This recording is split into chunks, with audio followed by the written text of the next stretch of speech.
नमस्कार मित्रों, प्रस्तुत हूं लेकर के किरातार्जुनीयम। आज द्वितीय श्लोक के बारे में हम लोग बात करेंगे। आइए सबसे पहले उसका वाचन करते हैं। कृत प्रणामस्य मही भुजे जितां सपत्नेन निवेदयिष्यता न विव्यथेतस्य मनो न हि प्रियं प्रवक्तुमिच्छन्ति मृषा हितैषिणः। प्रवक्तुमिच्छन्ति मृषा हितैषिणः। ये जो अंतिम लाइन है ये 2 बार इसलिए कही है क्योंकि यह एक सूक्ति है और परीक्षा में सूक्तियां पूछी जाती है कि यह कहां से ली गई है। जैसे पिछली बार पूछा गया था, शरीर भाजाम भवदीय दर्शनम व्यनक्ति काले त्रितयेपि योग्यताम। और जिन्होंने वाचन नहीं किया था उन्होंने जाकर के किरातार्जुनीयम लगा दिया, जबकि सूक्ति है शिशुपाल वध से।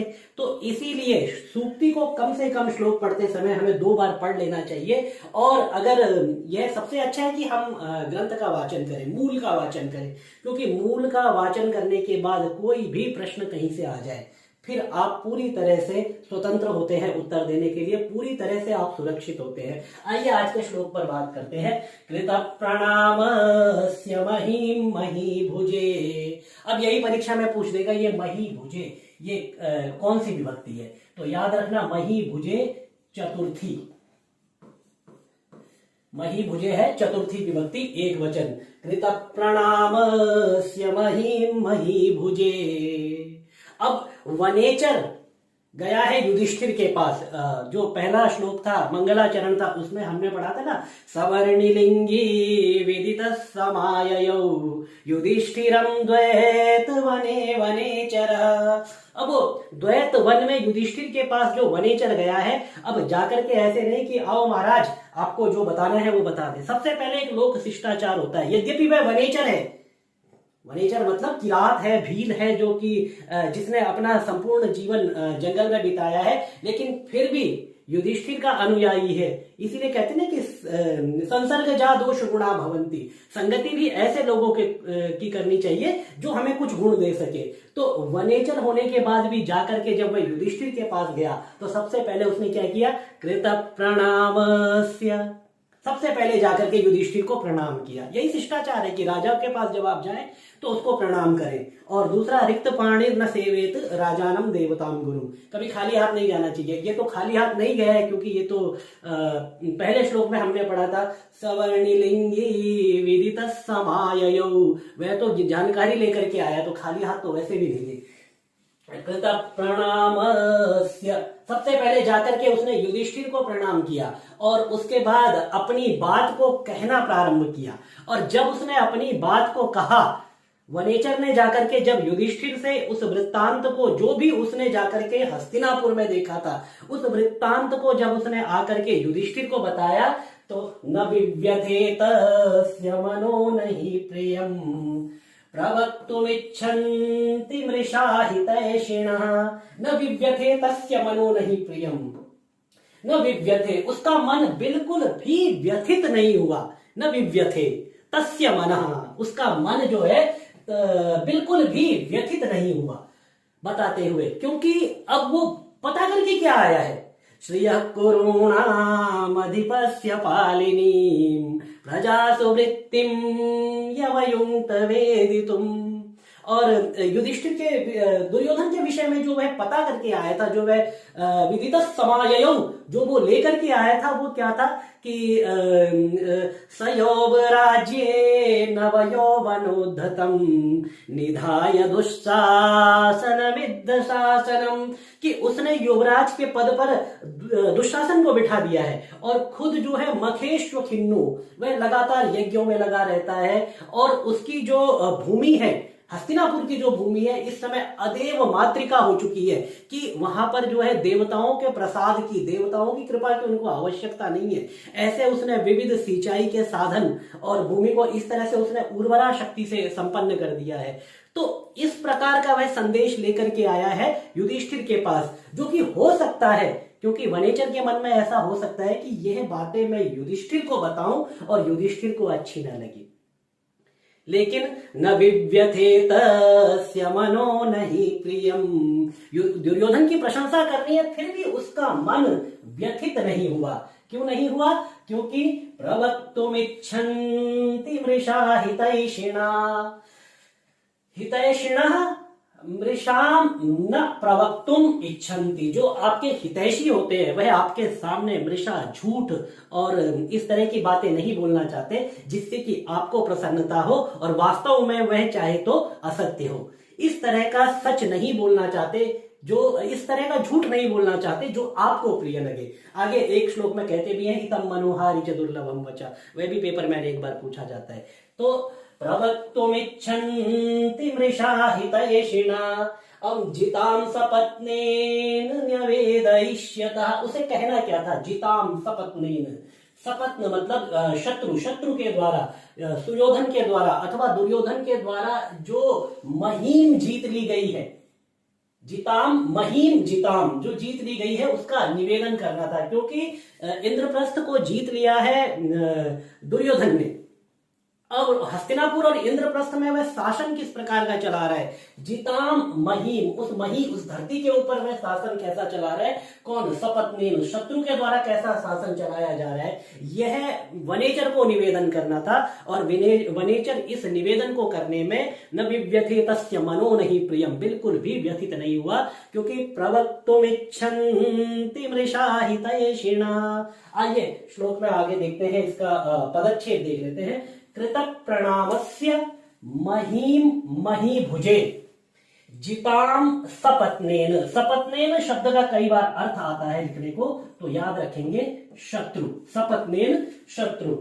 निवेदयिष्यतः, ये कई जगह टंकण दोष है तो उनको अभी आप अनदेखा कीजिए, इग्नोर कीजिए। प्रयास करेंगे कि अगली बार से जो हमारी टीम है वो इस तरह से काम करे कि आपको बिल्कुल शुद्ध जो पटल पर है जो भी आपको कंटेंट मिले वह बिल्कुल शुद्ध मिले। तस्य यहाँ पर भी टंकण दोष है। मनः नहीं प्रियम प्रवक्तुम इच्छन्ति मृषा हितैषिणः। आइए अगली स्लाइड को देखते हैं।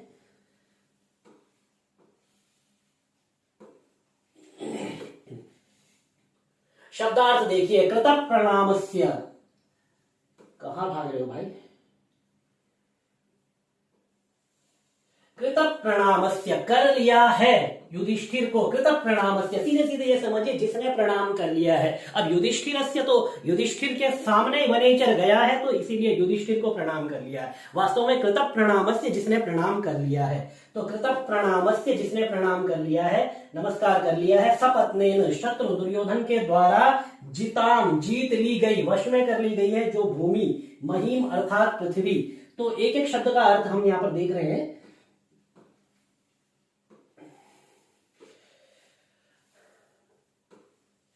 मही भुजे, अरे भागो नहीं भाई, मही भुजे, मही भुजे अर्थात राजा। तो मही भुजे जो है चतुर्थी एक वचन है मही भुज शब्द का।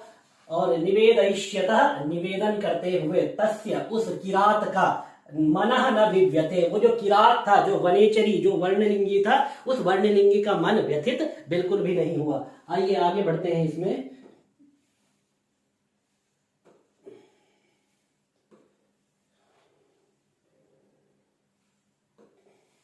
एक बार श्लोक की सीधी सीधी हिंदी देख लेते हैं। युधिष्ठिर को, अभी देखिए बार बार जो है,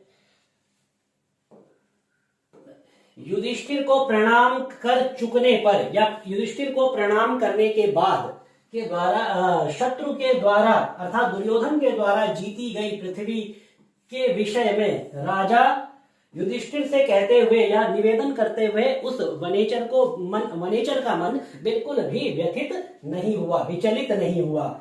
क्योंकि यदि मन विचलित हो जाता तो युधिष्ठिर को वह सत्य नहीं बता पाता। और एक जगह आगे आता है कि अभी तीसरे या चौथे श्लोक में आता है कि अभी याद नहीं आ रहा है श्लोक, एकदम सीक्वेंस में चलेंगे तो याद आएगा, कि आ जाएगा, बता दूंगा। तो हित और हित चाहने वाले व्यक्ति असत्य और प्रिय और मधुर वचन कभी नहीं कहते। कि आपको जो प्रिय लगे, और वह भले ही वह असत्य हो, ऐसे वचन आपके हित चाहने वाले व्यक्ति नहीं कहते हैं। आइए इसका व्याकरण देख लेते हैं, जो कि बहुत ज्यादा इंपॉर्टेंट है, बहुत ज्यादा महत्वपूर्ण है। जिताम, जी धातु ता प्रत्यय और स्त्रीत्व विवक्षा में टाप, तो यहां पर बन जाता है जिताम, द्वितीय विभक्ति एक वचन। और निवेदयिष्यतः, निवेदयिष्यतः, तो नि उपसर्ग पूर्वक विद ज्ञाने धातु से नीच प्रत्यय किया गया है, उसके बाद स्य और लट लकार में क्षत्रि प्रत्यय किया गया है।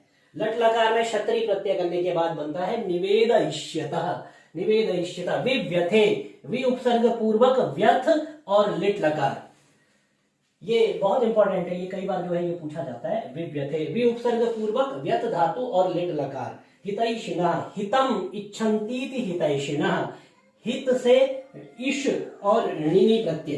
प्रवक्तुम, प्रवच तुमुन, प्रकृति प्रत्यय याद रखेंगे, प्र उपसर्ग पूर्वक वच धातु से तुमुन प्रत्यय किया गया है, प्रवक्तुम। और सूक्ति इसमें जो प्रयोग की गई है तो वो देख लीजिए, आपको शुरू में भी बताया है, प्रवक्तुम इच्छन्ति न मृषा हितैषिणः। अब ये नहीं प्रियम प्रवक्तुम इच्छन्ति मृषा हितैषिणः, ये जो सूक्ति है प्रवक्तुम इच्छन्ति न मृषा हितैषिणः, इस तरह से परीक्षा में पूछी जा सकती है, तो इसको जो है हमें ध्यान में रखना है। इसके बाद इसमें अनुप्रास आदि अलंकारों की बात करें तो, क्योंकि जहां पर सूक्ति आ जाती है वहां पर संभवतः अर्थांतर न्यास अलंकार अक्सर पाया जाता है। याद रखेंगे, जहां पर भी कोई सूक्ति प्राप्त हो वहां पर मैक्सिमम जो है अर्थांतर न्यास अलंकार होता है। तो अलंकार में महीम, महीम मही भुजे, व्यंजन समूह की आवृत्ति एक बार होने के कारण छेकानुप्रास है। तो महीम भुजे में क्या है ये याद रखेंगे, छेकानुप्रास। मही भुजे में छेकानुप्रास है। और सामान्य का जब विशेष के द्वारा समर्थन किया जाता है, सामान्य कथन का विशेष कथन के द्वारा जब समर्थन किया जाता है तो वहां पर अर्थांतर न्यास अलंकार होता है। ये यहां पर फिर टंकण दोष है तो उसको ठीक से लिख लेंगे अभी आप लोग। अर्थांतर न्यास अलंकार, तो ऐसे स्थान पर अर्थांतर न्यास अलंकार होता है। तो आज के लिए मित्रों बस इतना ही, क्योंकि वीडियो बहुत बड़ी बन जाती है और फिर उसको अपलोड करने में थोड़ी समस्या हमारी टीम को आती है। आप लोग चैनल को सब्सक्राइब करें, लाइक करें, शेयर करें। और जिन लोगों को यहाँ पर आपसे किसी प्रकार का कोई शुल्क नहीं लिया जाएगा, यदि फिजिकल क्लासेस, यदि आप ऑफलाइन क्लासेस चाहते हैं तो आप लोग कमेंट सेक्शन में जाकर के अपने मत को, अपने जो भी क्लास चाहते हैं वह वहां पर लिख सकते हैं। हम दिल्ली एनसीआर में जो है हम लोग कक्षाएं उपलब्ध कराते हैं और निःशुल्क यह कक्षाएं अभी उपलब्ध है।